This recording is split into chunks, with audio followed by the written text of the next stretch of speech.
nikkonfermalek li qed iċemplu ammont ta' nies u jibbagħtu messaġġi, jiġifieri, lili personali.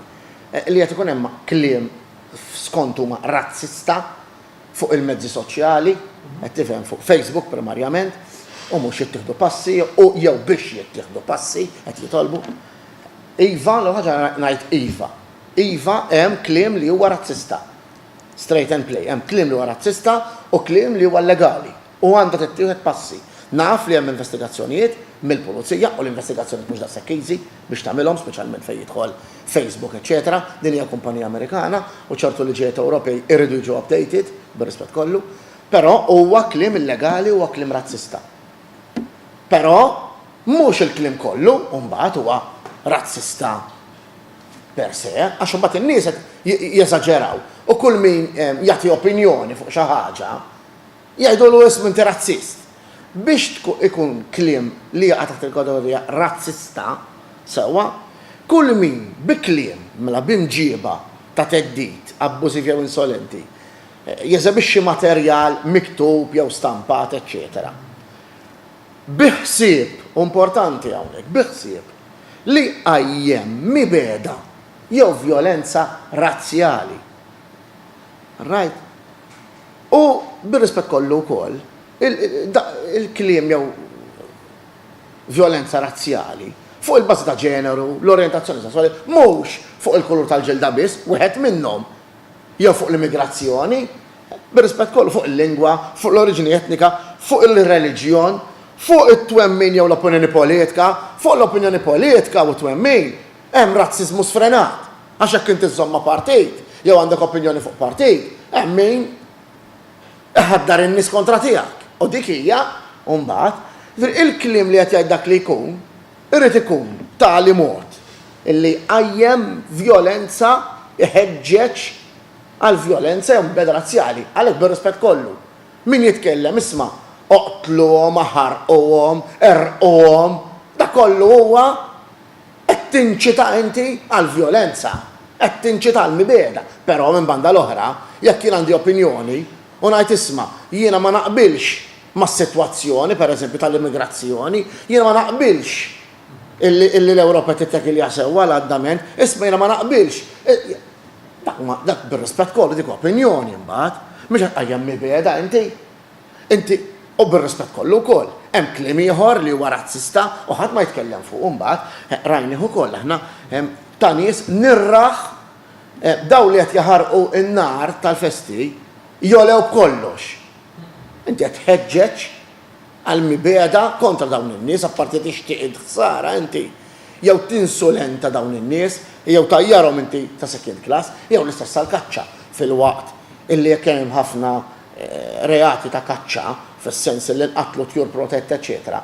Hemm kummenti ta' nies nirraħ min imur għall-kaċċa joħodlu s-center ġew iċċu, eċetera, eċetera. Inti qed tanneġġa kontra tip ta' persuni, all right, qed tkun razzista kontra kategorija, klassi. Jew fuq l-opinjoni dak li jkun bir-rispett kollu, ġifieri jekk ħaniġu f'dan aħna ejja niftħu s-suġġett kollu. Hija realtà però illi hemm nies li jixtiequ violenza, janneġġaw għall-violenza, qed ikunu anke ksenofobiċi, qed tifhem qed isemmu anke jien naf il-Hitler jew li naziżmu kważi jiena bħalkom nagħmlilkom. Qed jagħti stqarrijiet dan ta' violenza. Ta' violenza ta' ħdura mbagħad tiġi. U kellna sentenzi ċari, kellna sentenzi ġifieri anke ta' każijiet, każ partikolari li kontressaqt jiena stess fuq kliem u artikli kienu ħarġu ta' naziżmu f'Malta, eċetera, fuq żewġ persuni illi kont mort il-qorti jiena ġifieri bħala prosekutur u ġew misjuba ħatja fejn kienu qalu isma' noqtluhom għax daw użaw terminoloġija ta' nies li kienu ta' Karno John skura bħal-Landa naggiet u dal-affarijiet, provaw idaħħu bihom, però biex joħolqu l-ħsieb kien ċar biex toħloq mibeda razzjali u tanneġġa li n-nies isma' daw tħalluhomx bikwietom, isma' daw tħadmuhomx, eżempju, dak kollu huwa mibeda razzjali u violenza. Ejja nqumu kontrihom, inti tanneġġa lin-nies, hemm differenza inti, u jekk tistqarrija, jiġifieri mhux kull min nifhem il dawn in-nies li jkunu rrabjati u frustrati, mhux kull min jagħti opinjoni jista' jkun li jaqa' taħt il-kategorija ta' razziżmu. Però hemm razziżmu iva u qed tikber ovvjament ir-razziżmu, imma jekk inti ma taqbilx idejquk ċertu atteġġamenti anke ta' nies, pereżempju immigranti irregolari ġo pajjiżna jekk qed idejquk inti ċertu atteġġamenti tagħhom għandek kull dritt tgħid li tidejquk. Għandek kull dritt tgħid isma' li ma taqbilx ma x'inhu jiġri, għandek kull dritt li tesprimi ruħek għax il-libertà tal-espressjoni hija sagrosanta, ma nistgħux naħqlu dik ir-responsabilità il-libertà, però u għandna sentenzi fuqha bħala pulizija, mbagħad irdu nipprovu l-każ b'rispett kollu. U għalkemm ħafna drabi iċemplu l-Union għax għandhom fiduċja fl-Union u fija personali nifhimhom jien.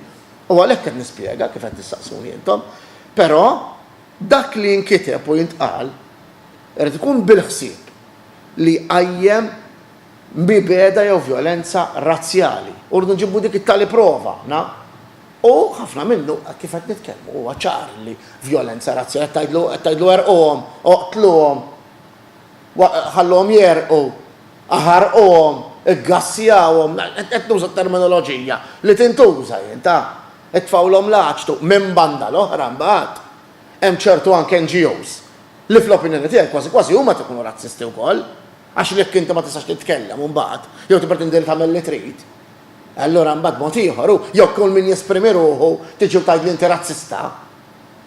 Anke fejn movimenti oħrajn. Ma se tajjarhom bil-fors razzisti għax għandhom opinjoni, għax għandi opinjoni jien imma allura razzist? Le. Jekk jien il-kliem li qed ngħid huwa jaqa' taħt dik il-kategorija li l-Article 82A janneġġa.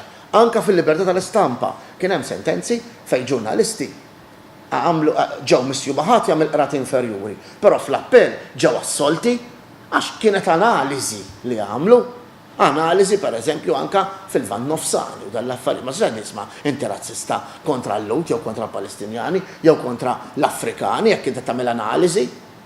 Noqogħdu attenti biex kulħadd jaqbad u ma tara inti razzist. Le, ħafna darba ma tkunx, però hemm każijiet iva li huma razzisti u l-pulizija irid ikoll iktar riżorsi għax mhux biżżejjed di l-kumment finali tiegħi. Ir-reati kibru splodi u anke bis-social media u l-pulizija nibqgħu bir-riżorsi li konna u l-framework legali anke Ewropew xi kultant jortilna jdejna u ma nkunx nistgħu nġibu ċertu identità tal-persuni li jidħlu ġo s-siti soċjali għalax hija kompanija Amerikana, l-Amerika l-libertà tal-espressjoni hija miftuħa ħafna.